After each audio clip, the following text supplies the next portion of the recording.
Salam Bapak Ibu yang ada di rumah-rumah. Saya percaya hari ini kita mengalami lawatan Tuhan yang luar biasa. Dan biarlah kita tetap mengikuti arahan-arahan Tuhan yang luar biasa. Saya percaya, katakan amin. Kita beri tepuk tangan yang terbaik bagi nama Tuhan Yesus. Sebab banyaklah yang Dia perbuat atas hidup kita. Perbuatannya ajaib dan dahsyat, luar biasa. Yesus namanya.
Menanti-nantikan Engkau ya Tuhan.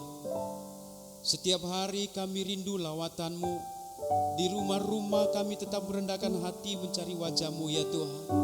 Engkaulah penolong kami, Engkaulah pelindung kami, Engkaulah penyembuh kami.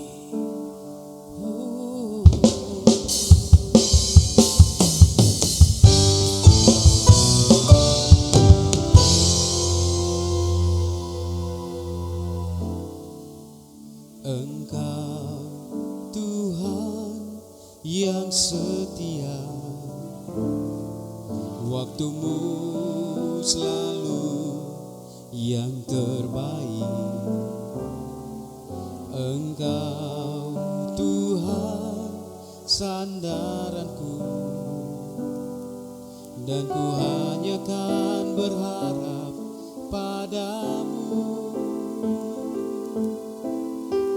Satu-satunya yang ku andalkan, satu-satunya yang ku percaya. Engkau sumber kekuatan, sumber pengharapan, sumber kedamaian.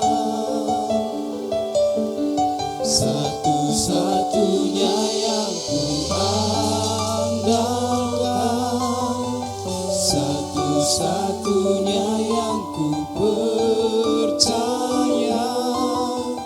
Engkau Tuhan memberkati, Tuhan penyembuhku, Tuhan pemulihku. Mari umat Tuhan katakan bersama-sama. Engkau Tuhan yang setia, waktumu selalu yang terbaik. Engkau Tuhan sandaranku, dan ku hanya kan berharap padamu. Satu-satunya yang ku andalkan, satu-satunya yang ku percaya, Engkau Tuhan kekuatan, sumber kedamaian. Engkaulah Allah kami yang baik, ya Tuhan. Satu-satunya, satu-satunya yang ku andalkan, satu-satunya yang ku percaya, Engkau Tuhan memberkati, Tuhan penyembuhku, Tuhan pemulihku. Satu-satunya yang ku andalkan,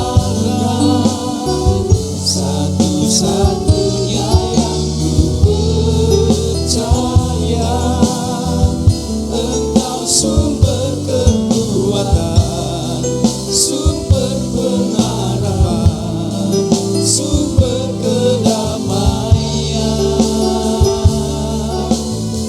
Satu-satunya yang ku andalkan, satu-satunya yang ku percaya. Engkau Tuhan yang memberkati setiap kami, ya Bapa. Haleluya, ajaib perbuatan-Mu, ya Tuhan. Tuhan pemulihku,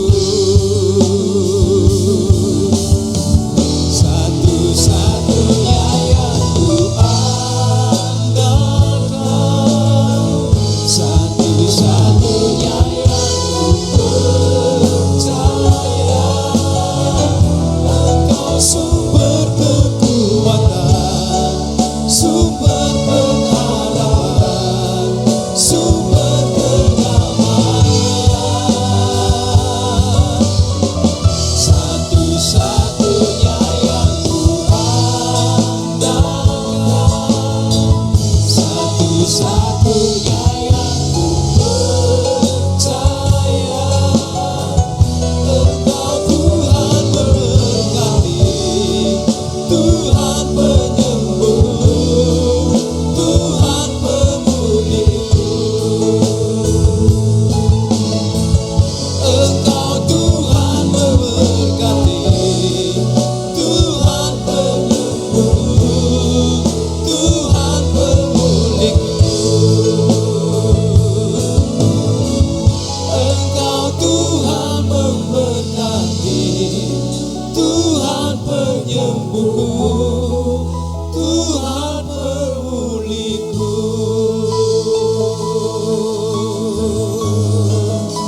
Engkau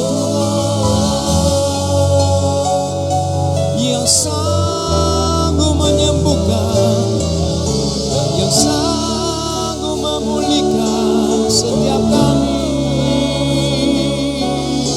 ya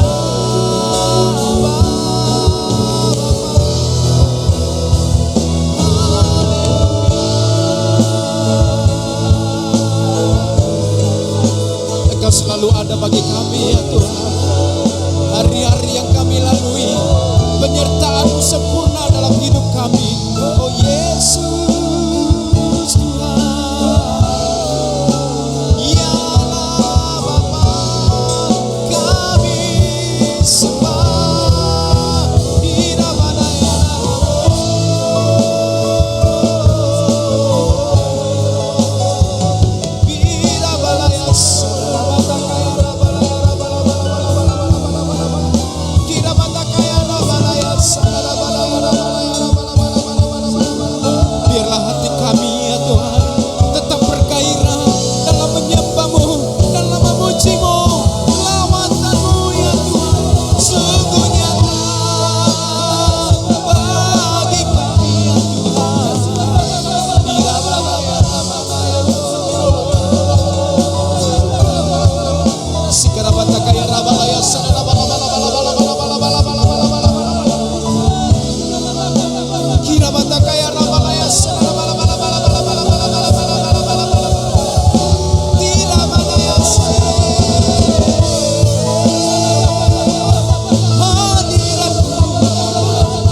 Engkau yang berjanji bagi kami ya Tuhan.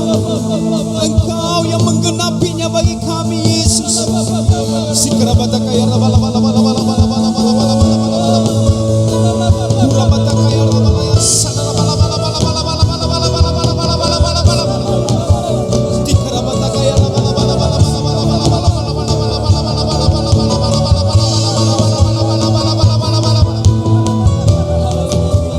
Yes Lord, yes Lord.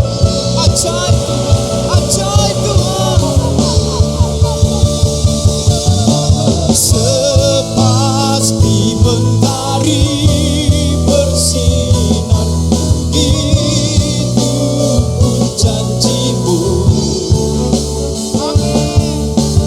Dalam segala perkara Engkau turut bekerja. Sepasti mentari, sepasti mentari bersinar, pun janjimu. Dalam segala perkara Engkau turut bekerja. Bersama-sama katakan, perisai pelindungku, batu karang yang teguh, benteng pengharapanku, Kaulah Tuhan, perisai pelindungku, batu karang yang teguh, benteng pengharapanku, Kaulah Tuhan. Sepasti mentari bersinar, begitu pun. Mari umat Tuhan katakan bersama-sama, dalam segala perkara Engkau turut bekerja. Sepasti mentari bersinar. Ya Tuhan, janji-Mu ya dan amin bagi kami. Dalam segala perkara Engkau turut bekerja. Perisai pelindungku, batu karang yang teguh, benteng pengharapanku, Kaulah Tuhan. Perisai pelindungku, batu karang yang teguh, benteng pengharapanku, Kaulah Tuhan, Kaulah Raja. Perisai pelindungku, batu karang yang teguh, benteng pengharapanku, Kaulah Tuhan. Amin. Perisai pelindungku, batu karang yang teguh, benteng pengharapanku. Bersama-sama kan, perisai pelindungku, batu karang yang teguh, benteng pengharapanku, Kaulah Tuhan, Kaulah Raja, Kaulah Tuhan, Kaulah Raja, Kaulah Tuhan, Kaulah Raja. Haleluya.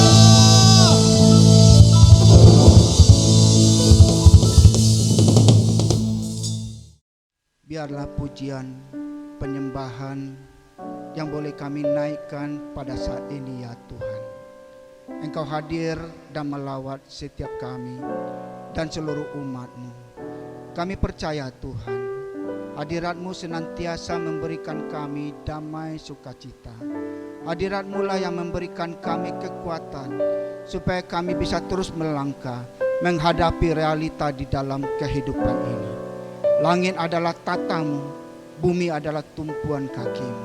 Semuanya itu bisa terjadi ya Tuhan, karena Engkau Allah yang berkuasa. Kami selalu percaya Bapa, matamu selalu tertuju kepada kami. apapun yang kami doakan, apapun yang kami harapkan kepadamu, semuanya tidak pernah sia-sia. Saat ini kami mengangkat tangan kami ya Tuhan. Kami berdoa untuk negara kami. Di tengah situasi yang tidak menentu ini ya Tuhan, kami butuh pertolongan-Mu. Kami butuh Engkau ya Tuhan, hadir atas negara kami. Berkatilah Indonesia, damailah Indonesia. Berkatilah seluruh penduduk yang ada di negeri ini ya Tuhan. Biarlah seluruh penduduknya bisa hidup saling menghargai, saling menghormati, bisa merasakan kasih-Mu ya Tuhan. Kami juga berdoa untuk para pemimpin kami ya Tuhan, dari yang tertinggi sampai yang terendah. Engkau terus memberikan mereka hikmat kebijaksanaan di dalam setiap putusan-putusan yang mereka ambil ya Tuhan. Semuanya adalah dengan motivasi yang benar untuk menjadikan Indonesia semakin lebih baik lagi. Terima kasih Tuhan. Setiap kuasa-kuasa kegelapan yang ada di negeri kami, LGBT, narkoba, radikalisme, korupsi, hypergrace, semuanya itu kami patahkan di dalam nama-Mu Yesus. Terima kasih Tuhan. Melalui doa kami, dimanapun kami berada ya Bapa, kami memberkati Indonesia. Jayalah Indonesia, majulah Indonesia. Indonesia terus berdasarkan kepada Pancasila. Terima kasih Tuhan. Saat ini kami juga berdoa untuk para pemimpin rohani kami. Berkati ya Tuhan, Pastor Niko Nyotoro Harjo beserta keempat para wakilnya. Berikanlah pewahyuan daripada-Mu di dalam setiap pelayanan yang Engkau percayakan di dalam kehidupannya. Terima kasih ya Tuhan. Engkau juga memberkati keluarga besar mereka.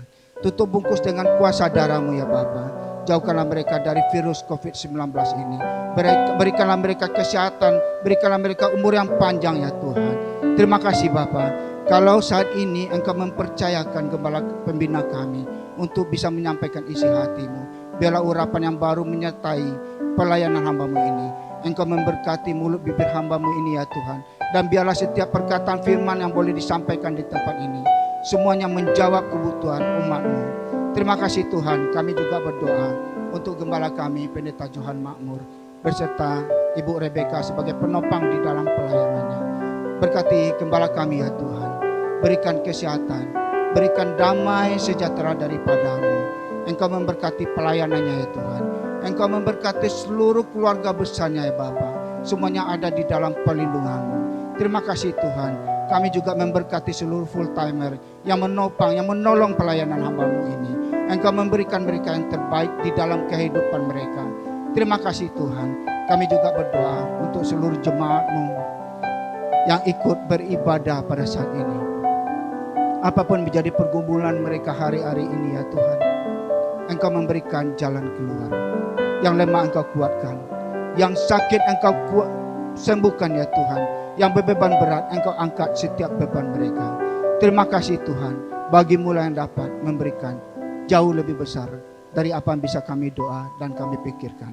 Di dalam nama-Mu Yesus kami telah bersyukur dan berdoa. Amin. Apa yang dimaksudkan dengan Pentakosta ketiga? 1. Pentakosta ketiga adalah pencurahan Roh Kudus yang dahsyat di zaman now, melebihi yang terjadi di Azusa Street. 2. Pentakosta ketiga akan mengakibatkan penuaian jiwa yang terbesar dan yang terakhir sebelum Tuhan Yesus datang kembali. 3. Pentakosta ketiga akan membangkitkan generasi Yeremia, yaitu anak-anak muda yang dipenuhi Roh Kudus, cinta mati-matian kepada Tuhan Yesus, tidak kompromi terhadap dosa, dan akan bergerak untuk memenangkan jiwa. 4. Pentakosta ketiga lahir di Indonesia dan bergerak ke bangsa-bangsa.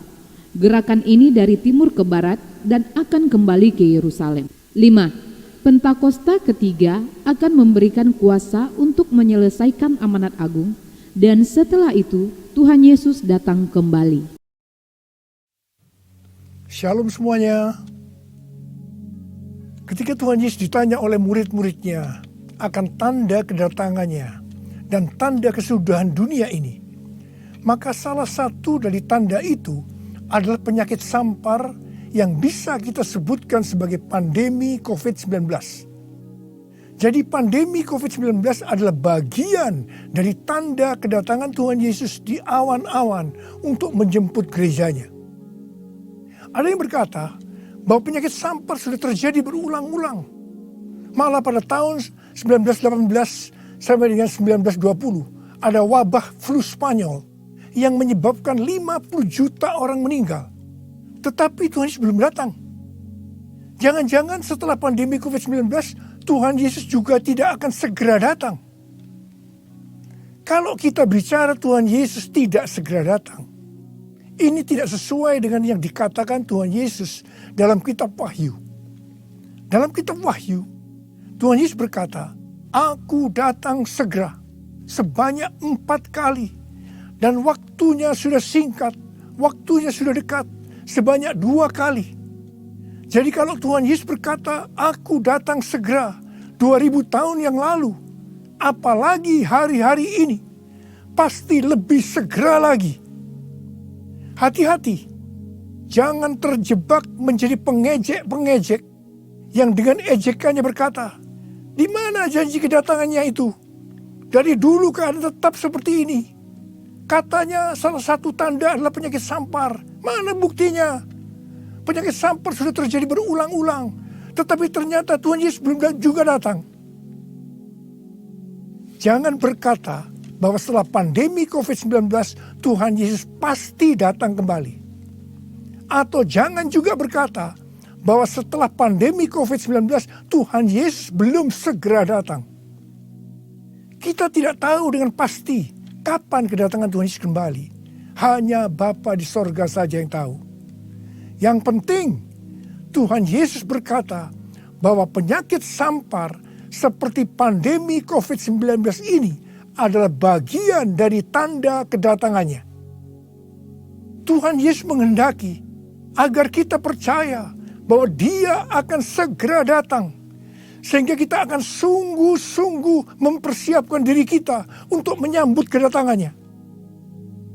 Saya percaya bahwa sikap orang percaya dari zaman ke zaman yang melihat dan mengalami malapetaka, mungkin itu perang, mungkin itu bencana alam, termasuk penyakit sampar, akan berkata bahwa Tuhan Yesus akan datang segera. Sebagai contoh, Bapak Gereja yang bernama Siprianus, yang adalah uskup gereja Kartago pada zaman Kekaisaran Romawi, yang mengalami pandemi pada tahun 250 sampai 271 Masehi.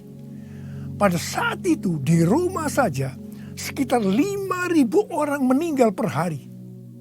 Siprianus menyebutkan bahwa pandemi tersebut sebagai akhir zaman. Memang ini terbukti keliru. Akan tetapi dari sisi yang lain kita melihat keyakinannya bahwa ini adalah akhir zaman justru membuat terjadinya kebangunan rohani. Gereja terlibat dalam pelayanan sosial diakonia yang dahsyat. Melihat itu banyak orang menjadi percaya dan gereja berkembang pesat. Jadi setiap zaman seolah-olah Tuhan menciptakan situasi, apakah itu perang, bencana alam, kelaparan, termasuk penyakit sampar, agar perkataan Tuhan Yesus, "Aku datang segera" itu selalu ada di dalam hati orang percaya. Sehingga mereka selalu dalam kondisi berjaga-jaga, melakukan amanat agung Tuhan Yesus, sehingga penuaian jiwa besar-besaran terjadi. Demikian juga dengan adanya pandemi COVID-19 ini, Tuhan menghendaki gerejanya, yaitu kita-kita ini, bergerak menyelesaikan amanat agung sebelum Tuhan Yesus datang kembali. Sejak tahun 2009, setelah Tuhan berbicara dengan begitu serius kepada saya tentang "Aku datang segera", saya selalu memperkatakan hal ini. Saya selalu mengingatkan agar kita lebih intim dengan Tuhan. Hari-hari ini pesan Tuhan kepada kita adalah kembali kepada kasih mula-mula. Ingat, kita adalah calon mempelai wanita dari Kristus. Sang mempelai pria akan datang dengan segera untuk menjemput kita. Kita harus mempersiapkan diri dengan kembali kepada kasih yang mula-mula. Dalam Wahyu 2 ayat 1 sampai dengan 7, Tuhan Yesus berkata kepada jemaat di Efesus bahwa jemaat di Efesus itu rajin, tekun, tidak dapat sabar terhadap rasul palsu. Tetap sabar dan mau menderita oleh karena namaku, kata Tuhan. Tidak mengenal lelah, membenci perbuatan-perbuatan pengikut Nikolaus yang juga aku benci, kata Tuhan Yesus. Pengikut Nikolaus mengajarkan bahwa percabulan tidak akan mempengaruhi keselamatan seseorang dalam Kristus. Ini adalah pengajaran sesat, karena kitab Perjanjian Baru mengatakan hal yang sebaliknya, yaitu bahwa orang yang hidup dalam percabulan tidak akan mendapat bagian dalam kerajaan Allah. Kalau kita melihat ini, saya berkata bahwa jemaat Efesus ini jemaat yang luar biasa.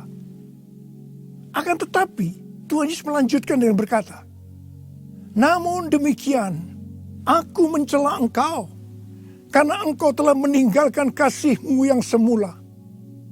Sebab itu ingatlah betapa dalamnya engkau telah jatuh.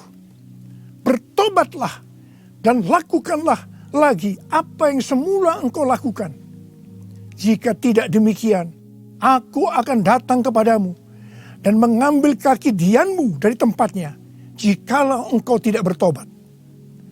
Mengambil kaki dianmu artinya mengeluarkan dari dalam kerajaan Allah. Kesimpulan dari pesan Tuhan kepada jemaat di Efesus, yang juga berarti buat kita semua, adalah apapun yang kita lakukan untuk melayani pekerjaan Tuhan, kalau tidak didasarkan kepada kasih mula-mula, maka Tuhan Yesus berkata, betapa dalamnya engkau telah jatuh. Dan kita harus bertobat. Kalau kita tidak bertobat, Tuhan akan mengambil kaki dian kita. Artinya, kita akan dikeluarkan dari dalam kerajaan Allah. Kasih mula-mula adalah kasih yang kita miliki pada saat kita baru bertobat dan percaya kepada Tuhan Yesus. Pada saat itu kita akan mengasihi Tuhan dengan segenap hati, dengan segenap jiwa, dan dengan segenap kekuatan kita. Pengalaman saya pada waktu itu adalah keinginan untuk selalu berdoa. Keinginan untuk memuji dan menyembah Tuhan. Keinginan untuk membaca Alkitab. Keinginan untuk hidup kudus. Keinginan untuk melayani Tuhan.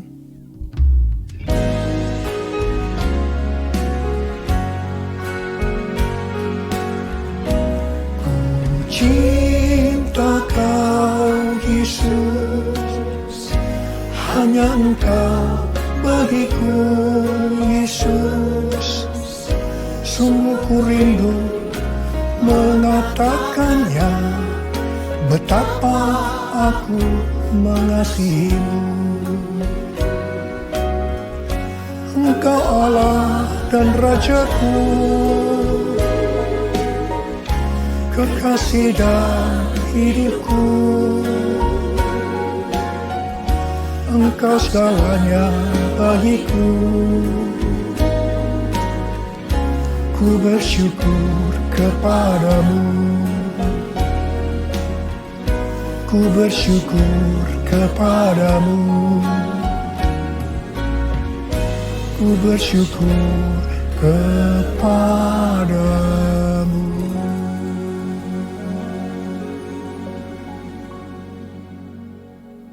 Kalau kita melihat proses keselamatan, maka proses keselamatan terdiri dari 3 tahap.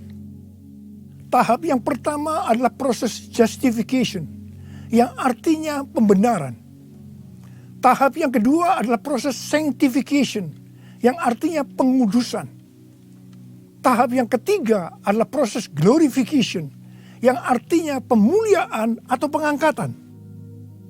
Pada proses pertama, yaitu proses justification atau pembenaran, kita bertobat dan percaya kepada Tuhan Yesus. Kita mengalami kelahiran baru. Kita mengalami kasih mula-mula. Setelah itu kita memasuki tahap yang kedua, yaitu proses sanctification atau pengudusan. Dalam proses ini, kita akan dikuduskan terus-menerus oleh Roh Kudus dan firman Allah.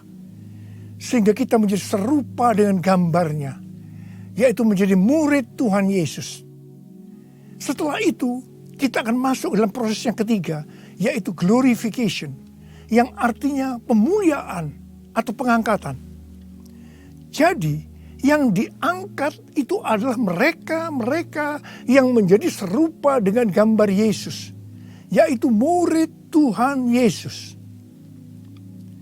Pada waktu memasuki proses sanctification atau pengudusan ini, dengan berbagai macam alasan, kualitas kasih kita kepada Tuhan yang tadinya penuh dengan kasih yang mula-mula bisa berubah menjadi seperti yang terjadi pada jemaat di Efesus. Saya pribadi juga mengalami seperti yang terjadi pada jemaat di Efesus. Tetapi melalui pengudusan secara terus-menerus oleh Roh Kudus dan firman Allah, juga disertai dengan proses yang menyakitkan, saya kembali kepada kasih mula-mula sampai dengan hari ini. Haleluya. Saya akan bertanya kepada saudara, bagaimana kualitas kasih saudara kepada Tuhan? Saya mau mengajak saudara untuk melihat kualitas kasih kita kepada Tuhan melalui kitab Kidung Agung. Kitab Kidung Agung merupakan satu-satunya kitab di Alkitab yang khususnya membahas kasih yang unik di antara dua orang mempelai, yaitu antara Salomo dengan gadis Sulam yang dipercaya dia adalah istri pertama dari Salomo. Karena beberapa nats penting dalam Perjanjian Baru melukiskan kasih Kristus bagi gerejanya dengan memakai hubungan pernikahan, maka kitab Kidung Agung dapat dipandang sebagai melukiskan kasih yang ada di antara Kristus dengan mempelainya, yaitu gerejanya, yaitu kita-kita ini. Sama halnya dengan iman kita yang harus bertumbuh. Demikian juga kualitas kasih kita kepada Tuhan harus bertumbuh. Secara sederhana, kitab Kidung Agung ini menggambarkan 3 tingkat kualitas kasih. Dan ini juga menunjukkan tingkat kualitas kasih kita dengan Tuhan. Tingkat kualitas kasih yang pertama terdapat dalam Kidung Agung 2 ayat 16 yang berkata, kekasihku kepunyaanku, dan aku kepunyaan dia. Dalam hubungan kita dengan Tuhan, kita bisa berkata begini, Tuhan milikku, aku miliknya Tuhan. Tingkat kualitas kasih yang kedua terdapat dalam Kidung Agung 6 ayat 3 yang berkata, aku kepunyaan kekasihku, dan kepunyaanku kekasihku. Dalam hubungan kita dengan Tuhan, kita bisa berkata begini, aku milik Tuhan, Tuhan milikku. Tingkat kualitas kasih yang ketiga terdapat dalam Kidung Agung 7 ayat 10 yang berkata, kepunyaan kekasihku aku. Dalam hubungan kita dengan Tuhan, kita bisa berkata, aku milik Tuhan. Tingkat kualitas kasih yang pertama bisa dikatakan ini adalah kasih yang egois. Karena yang dikedepankan itu, Tuhan adalah milikku, baru aku milik Tuhan. Maka yang selalu dipikirkan hanya soal diberkati. Jadi karena Tuhan milikku, berkati aku dong Tuhan. Biasanya jarang bertanya kepada Tuhan tentang apa yang dikehendaki Tuhan dalam setiap rencana atau langkah yang akan dilakukan. Jadi kalau dia punya rencana, langsung akan minta supaya Tuhan memberkati. Biasanya juga jarang menyinggung tentang apa yang harus kita lakukan untuk melayani Tuhan. Itu tingkat yang pertama. Tapi tingkat kualitas kasih yang kedua bisa dikatakan sebagai kasih bersyarat. Aku milik Tuhan. Tuhan adalah milikku. Sekarang yang dikedepankan adalah aku miliknya Tuhan. Baru setelah itu Tuhan adalah milikku. Berarti mulai ada satu peningkatan. Di sini mulai ada menyinggung tentang melayani Tuhan. Tetapi dengan syarat.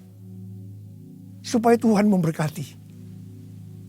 Jadi motivasi mau melayani karena mau diberkati Tuhan. Itu tingkat kualitas kasih yang kedua. Tetapi sekarang tingkat kualitas kasih yang ketiga. Inilah yang disebutkan kasih yang tidak egois. Kasih yang tidak mementingkan dirinya sendiri. Ini adalah kasih yang semula. Aku milik Tuhan. Titik. Tidak ada embel-embelnya lagi. Mereka yang memiliki kasih mula-mula akan berkata, aku milik Tuhan. Bukan milikku sendiri. Aku ini adalah milik Tuhan. Aku sudah dibeli. Dan harganya telah lunas dibayar. Aku dibeli dengan harga yang mahal. Yaitu dengan darah Yesus. Mereka yang memiliki kasih mula-mula akan berkata, jika aku hidup untuk Tuhan. Dan jika aku mati untuk Tuhan. Jadi baik hidup atau mati, aku adalah milik Tuhan. Mereka yang memiliki kasih mula-mula akan berkata, aku hidup, tetapi bukan lagi aku sendiri yang hidup, melainkan Kristus yang hidup di dalam aku. Hidupku bukannya aku lagi, tapi Yesus dalamku. Hidupku bukannya aku lagi, tapi Yesus dalamku. Yesus hidup, Yesus hidup dalamku. Hidupku bukannya aku lagi, tapi Yesus dalamku. Tapi Yesus dalamku. Orang yang memiliki kasih mula-mula sudah tidak memikirkan lagi tentang diberkati atau tidak diberkati oleh Tuhan. Yang paling penting adalah hidup menyenangkan hatinya Tuhan. Melakukan kehendaknya Tuhan. Seperti Tuhan Yesus berkata dalam Yohanes 4 ayat 34. Makananku ialah melakukan kehendak Dia yang mengutus aku dan menyelesaikan pekerjaannya. Makanan adalah sesuatu yang sangat vital dalam hidup ini. Mendapatkan makanan adalah motivasi manusia dalam bekerja atau berusaha. Dan Tuhan Yesus mengajarkan kepada kita bahwa yang paling penting dalam hidup ini, artinya fokus hidup kita adalah melakukan kehendak Bapa, bukan kepada makanan, meskipun makanan itu perlu. Orang yang memiliki kasih mula-mula akan melayani Tuhan seperti yang terdapat dalam Roma 14 ayat 17 dan 18 yang berkata, sebab kerajaan Allah bukanlah soal makanan dan minuman, tetapi soal kebenaran, damai sejahtera, dan sukacita oleh Roh Kudus. Karena barang siapa melayani Kristus dengan cara ini, ia berkenan kepada Allah dan dihormati oleh manusia. Orang yang memiliki kasih mula-mula akan selalu berkata, sebab engkau baik, bahwasanya untuk selama-lamanya kasih setiamu.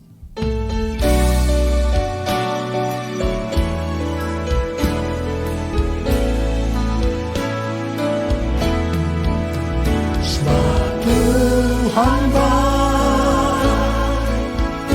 bahwasanya untuk selamanya kasih setianya, sebab Tuhan bahwasanya untuk selamanya kasih setianya, bahwasanya untuk selamanya kasih setianya.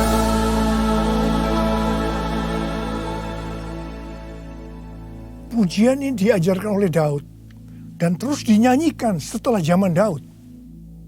Tuhan memberitahu kepada Daud hal yang paling menyenangkan hatinya Tuhan, yaitu kalau dipuji oleh kita bahwa Tuhan itu baik, bahwasanya untuk selama-lamanya kasih setianya. Karena memang itulah yang Tuhan lakukan untuk kita. Jadi apapun masalah yang kita hadapi, nyanyikan terus pujian tadi. Orang yang memiliki kasih mula-mula akan berkata, aku tidak takut. sebab Tuhan menyertai aku. Aku tidak bimbang, sebab Tuhan adalah Allahku. Tuhan akan meneguhkan aku, bahkan akan menolong aku. Tuhan akan memegang aku dengan tangan kanannya, yang membawa aku kepada kemenangan.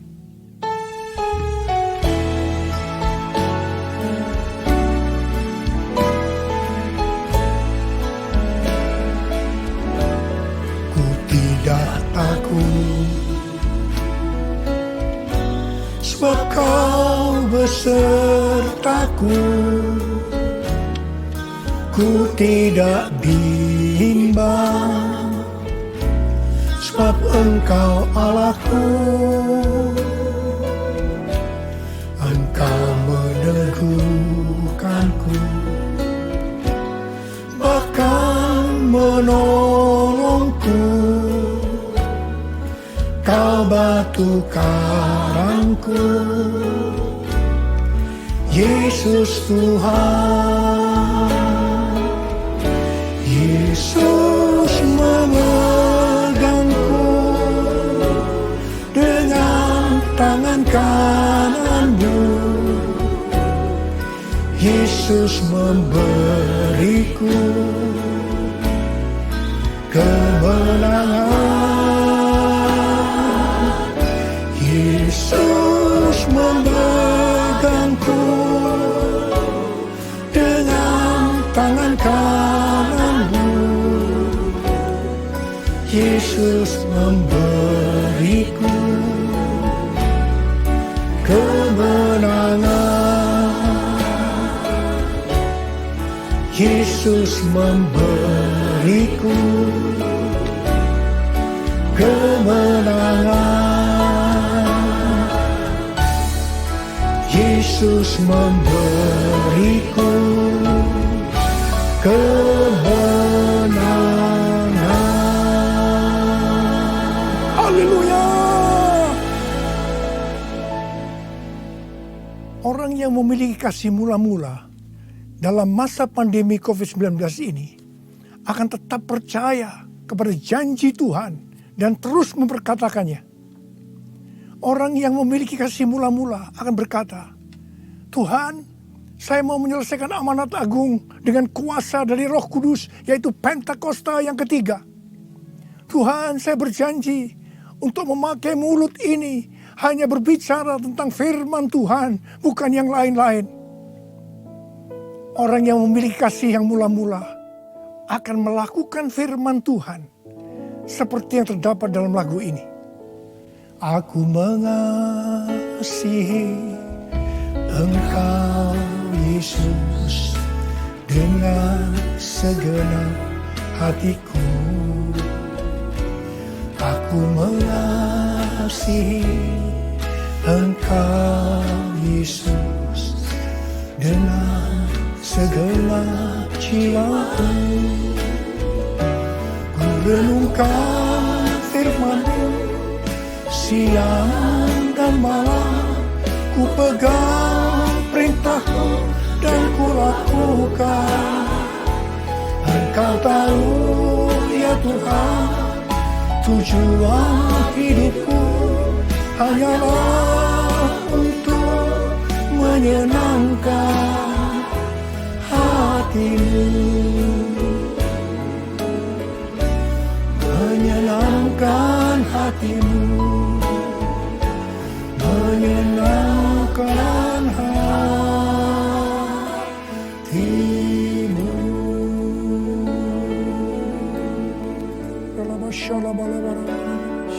Mari angkat tangan saudara, sembah Dia, sembah Tuhan Yesus. Sembah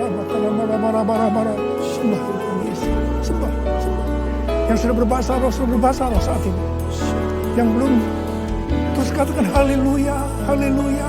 Orialala bakana maya rala bara. Oh rara basande. Ikarala maya rala bala. Orala bala. Orialala bala.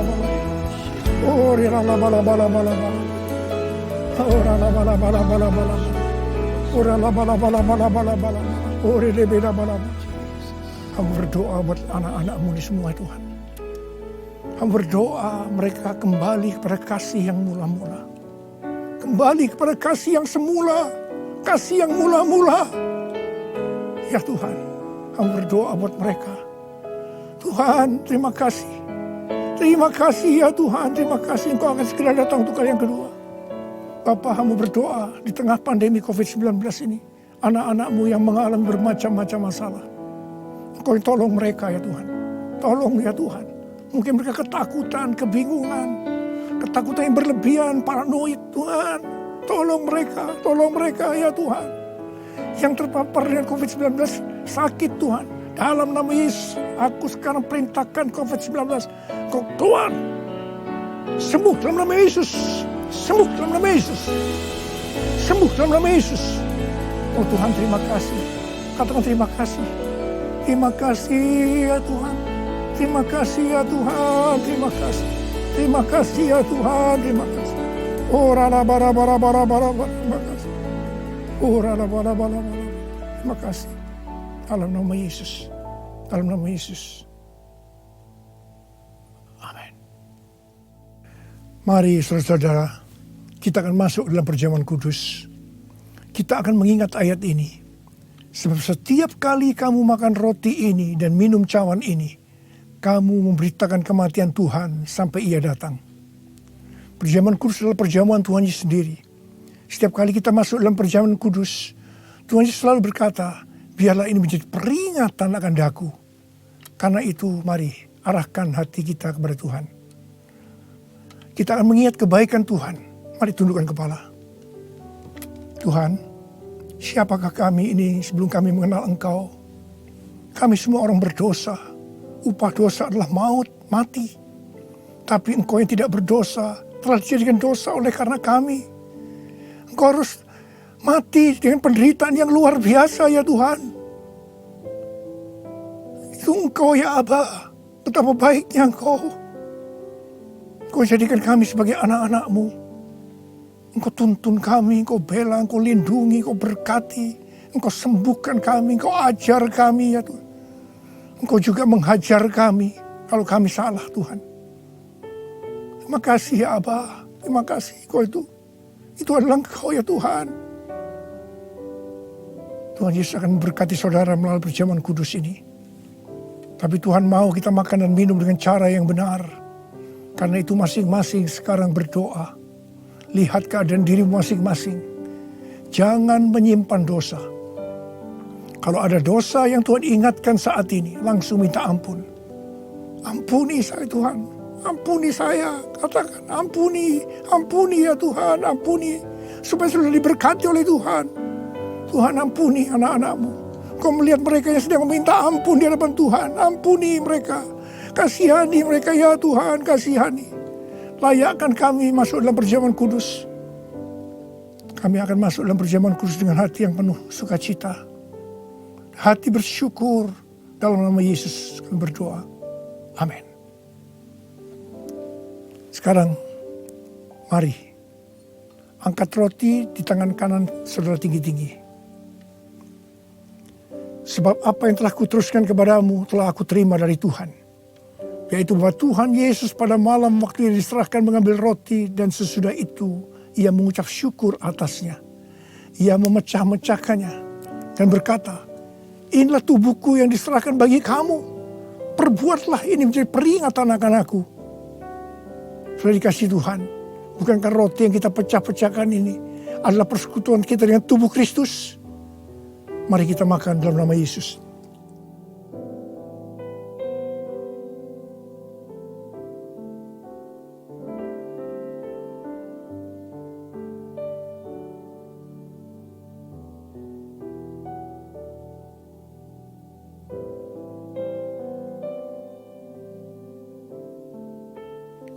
Sekarang angkat cawan di tangan kanan saudara tinggi-tinggi.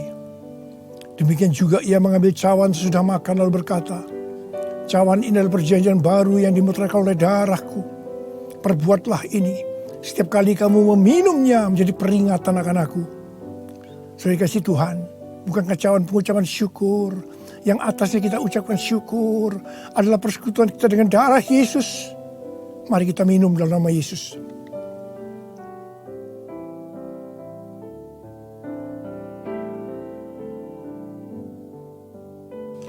Mari angkat tangan saudara. Ucapkan terima kasih. Ucapkan syukur. Ucapkan syukur dan terima kasih ya Tuhan. Kami mengucap syukur dan terima kasih ya Tuhan. Terima kasih. Engkau baik ya Tuhan. Bahwasanya untuk selama-lamanya kasih setiamu.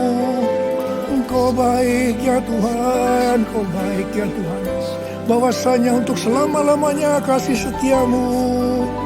Tuhan terima kasih. Tuhan terima kasih. Terima kasih. Terima pengurapan Tuhan saat ini. Angkat kedua tanganmu. Terima. Urapi anak-anakmu. Terima pengurapan Tuhan. Terima. Terima kasih Yesusku. Terima kasih Yesusku. Puji syukur hanya bagi Tuhanku.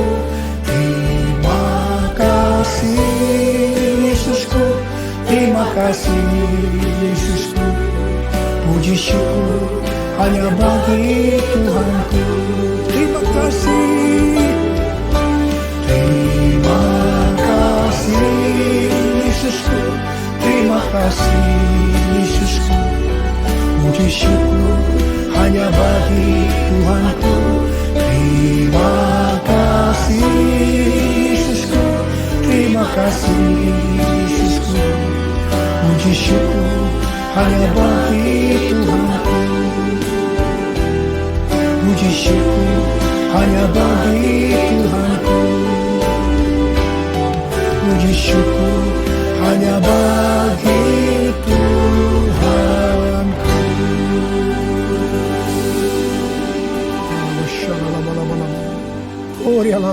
Terima kasih. Terima kasih. Terima kasih. Berkati anak-anakmu. Terimalah berkat Tuhan. Kasih karunia berlimpah-limpah daripada Allah Bapa dalam anak yang tunggal Yesus Kristus. Persekutuan yang manis dengan Roh Kudus menyertai saudara sekalian mulai hari ini sampai Tuhan Yesus datang menjemput kita di awan-awan dan bahkan sampai selama-lamanya. Yang percaya bersama-sama katakan amin.